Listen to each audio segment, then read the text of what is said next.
With the recent Supreme Court rulings on the Second Amendment, I'm starting to hear some of the really, well, tired and stupid arguments coming up against the decision that actually don't make any sense at all.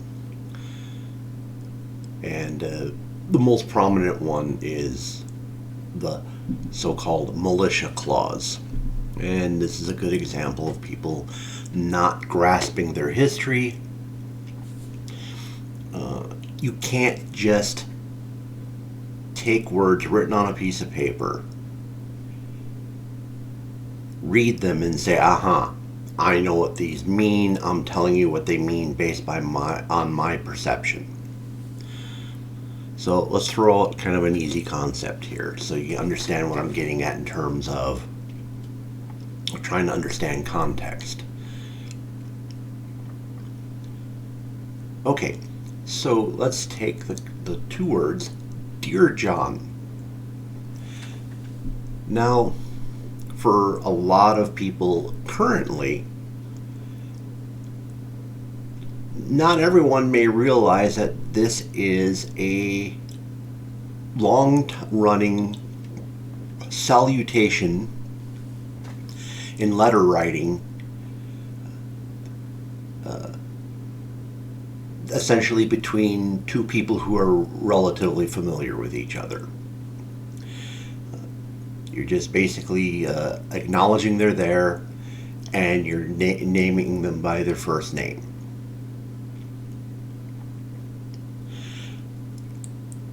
If you changed it to a different time frame, let's say maybe the 1800s, somebody saying Dear John would probably be being much more affectionate. So the meaning of it would change. Now, if you took that same salutation of a letter and put it during the World War II Korean War time frame, that actually could be an opening for a letter for a woman who's planning on dumping somebody who's not even named John. So it's important to understand the meaning of the word. If you're looking at the same Dear John from the 1800s, it could have a completely different meaning from Dear John from the 1940s, as it would in most modern writing. And if you go even today, where probably a lot of people don't even write letters anymore, they may not even realize that you're not supposed to start a letter with hi there or hey or whatever people do very informally to start a letter. Okay, so it's understanding the context and the history of the document you're looking at makes you understand what the words actually mean.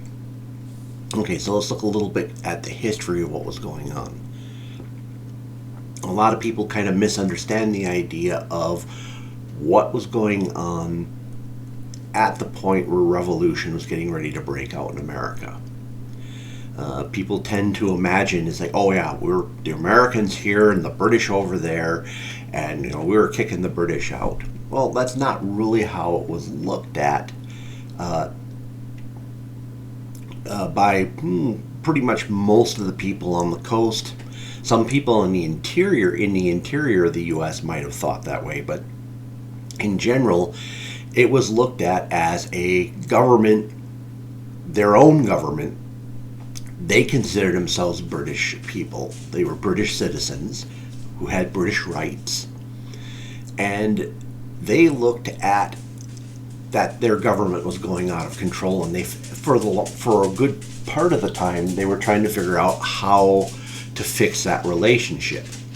Eventually, they get to the decision where it's like, no, we're no longer in a position to deal with these people in a reform sort of sense, so therefore now we have to kick them out.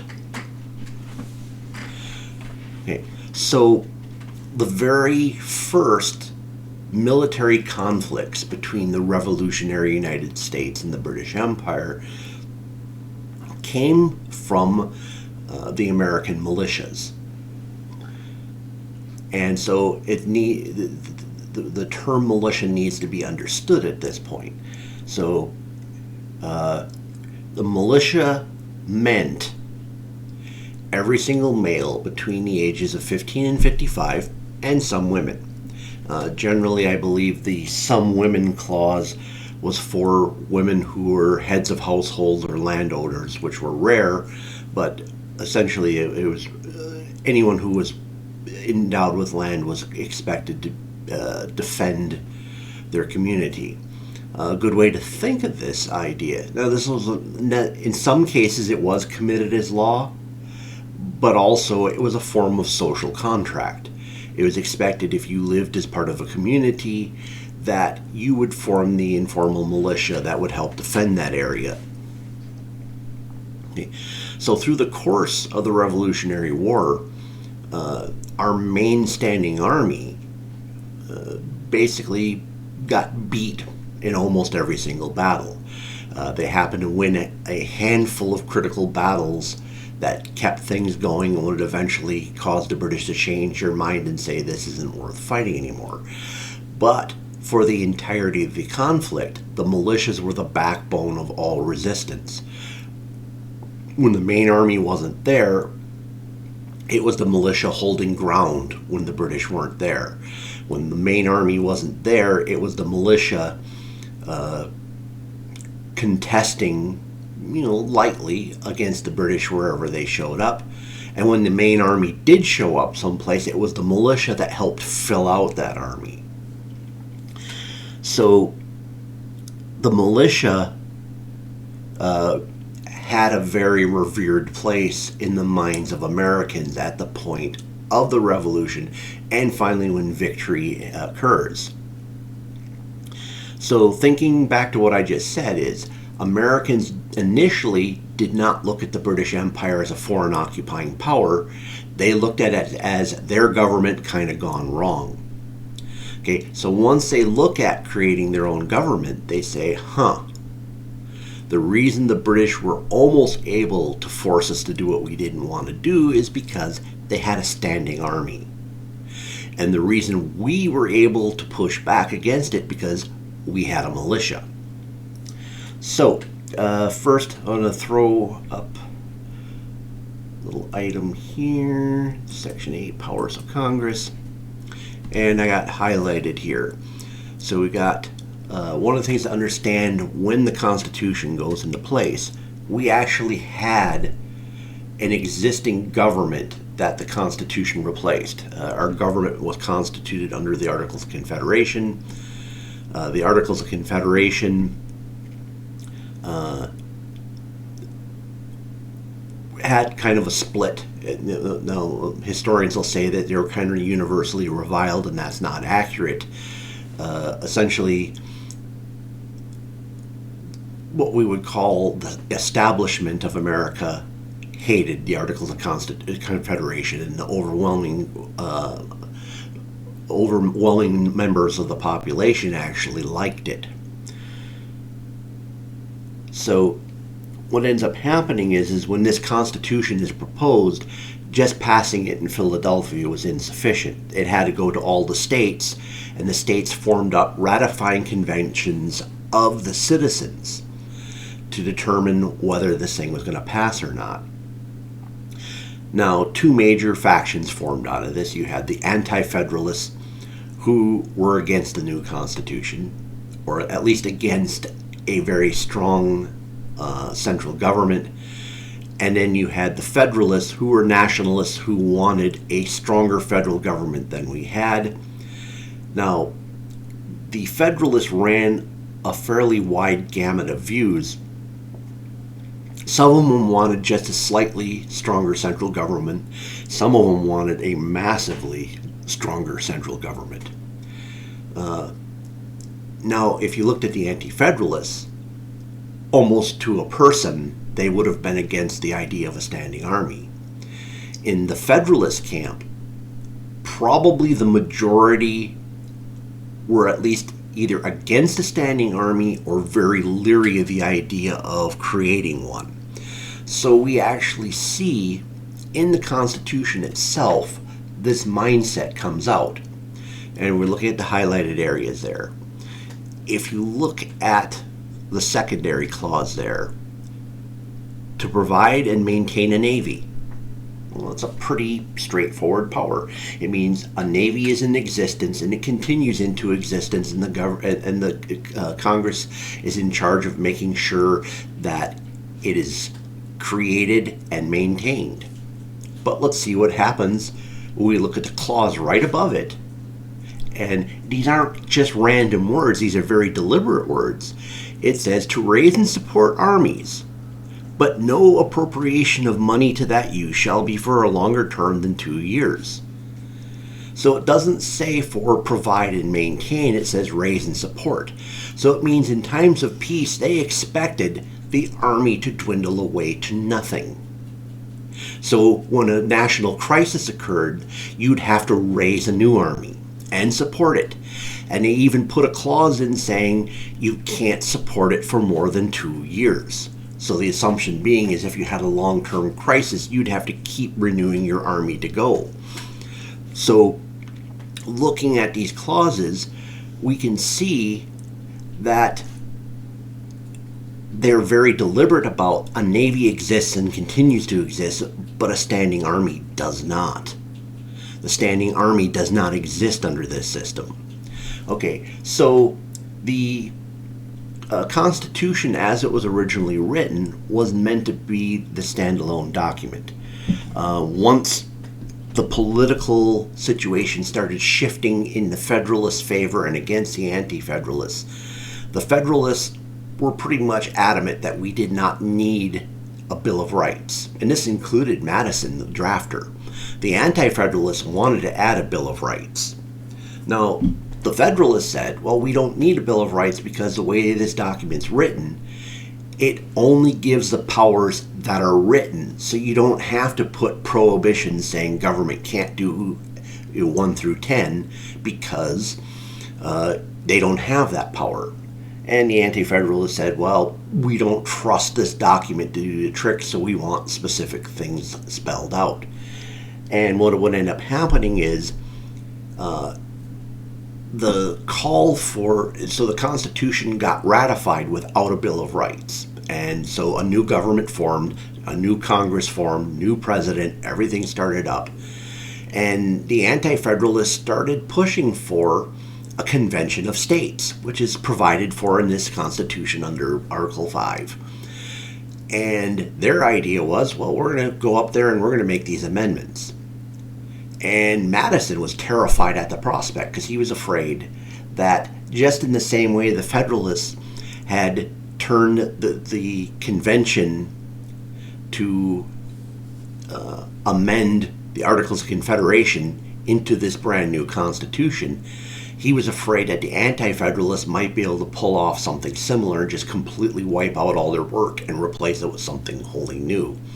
So in order to prevent this from happening, he convinced the rest of his compatriots to work on and get past a Bill of Rights. So if we end up looking at the Second Amendment, a well-regulated militia being necessary to the security of a state, the right of the people to keep and bear arms shall not be infringed. So what's going on here is that the Federalists were trying to throw an olive branch out to the Anti-Federalists to basically make it very clear to them that this whole standing army thing wasn't going to happen. So people who want to play the militia clause game will just sit there and grab, regulated militia. You got to be in a militia and it's got to be regulated, and only people in a militia can have a gun. Well, as I was saying before, the militia was every single male, 15 to 55, and some women. Now, the reason why there was a cutoff at 55, because at that point, most men at 55, the rigors of being in a war and marching long distances and the muscle power required to reload a musket was considered to be too great. Now, it doesn't mean you still couldn't volunteer. If you wanted to still be part of the process, you could. But you weren't expected to after that point. And I would think most people nowadays would grant the idea that with modern firearms, pretty much any woman could be part of the militia as well. So when they talk about the militia, they are specifically laying down the idea that, and so you need to also understand, being necessary to the security of a free state. Okay, they are not talking about the state as the federal government. They are literally talking about the individual states of the Union. So the idea was, for a state to be free and secure, it needed some form of security force that the governor or other local leaders could call on. That force would be the militia. The militia is everybody. So the militia in the first clause and the people mentioned in the third clause are exactly the same people. They're specifically mentioning militia because they're pointing out that it is the frontline defense of the state.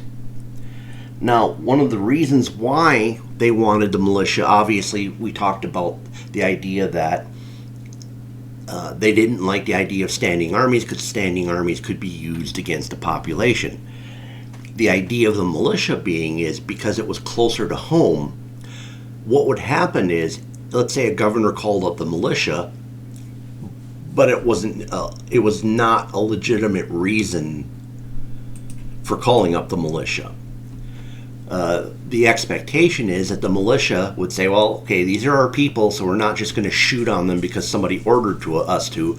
We're going to talk to them, figure out what's actually going on, and if they really are some form of uprising that's a danger to the state, well, then yes, we will enforce the governor's orders. Otherwise, we might just turn around and go home. And that was the idea behind using the militia as a security force for the state. So the idea is very clear that the militia and the people being spoken of in those different clauses are the same group. The militia was not an inferior force to the main army at all. If you saw during the Revolutionary War the militia and the main army side by side, the only way you could tell them apart was what they were wearing, because they were armed exactly the same way. So there was no idea that there were military grade weapons that the main army would have and civilian arms that the militia would have. It was expected that both sides would have exactly the same thing. And completely unlike what our current president has been saying, not only was it legal for people to own cannons back then, and they did, virtually every town had cannons. A lot of times they were jointly owned by the militia, but in some cases the militias were entirely private. Very wealthy people or wealthy companies would sponsor a militia, and they owned the cannons. We also have to remember this is the age of letters of marque and privateers. During wars of that period, the United States would issue letters of marque against the countries they were fighting against. And private individuals in their ships, armed with cannons, would go to war on behalf of the United States. And they weren't required to stow these cannons during non-war time. And theoretically, one of these warships could have leveled a coastal town. So the idea that there was this, that they had in mind an idea of a well-armed standing army and an inferior armed group of citizens is preposterous. Now, some people will make the argument and say, well, we got the National Guard now, so that takes the place of the militia. Well, if you're paying attention to anything I'm saying, you should clearly understand the National Guard does not fill that role. The National Guard is a form of standing army. It is not a citizen soldier. We might go as far as to argue, like, well, yeah, but things are a lot different now, obviously, because they're ignoring the standing army thing, because we do have a standing army, and maybe then you do believe the National Guard's a standing army, so what's the point? Well, I would say if we're violating our own Constitution by having a standing army, the militia is even more important than it was before. I think the way to kind of put this argument in its best way of looking at things is you have to make a choice between the idea of who should be empowered. Should it be the individual, or should it be indoctrinated members of the state who have sworn an oath to follow the government and not necessarily the will of the people? The militia is a very democratic institution. They, as a group, decide whether they're going to fulfill the orders they've been given or not, whereas the military is pretty much obligated to do what they want. And ultimately, it is a very liberal thing to put your security in the hands of your fellow citizens. You are trusting the individual to basically help sort out the security situations rather than somebody who's more likely to abuse the power at a higher level. In short, the militia, the people, being armed and being the form of security for the country is a liberal notion. The idea that government military should be the only force capable of projecting power within a country is progressive at its basest form. I hope that clears a few ideas up for some people. Thank you very much for checking me out. Hope to see you soon.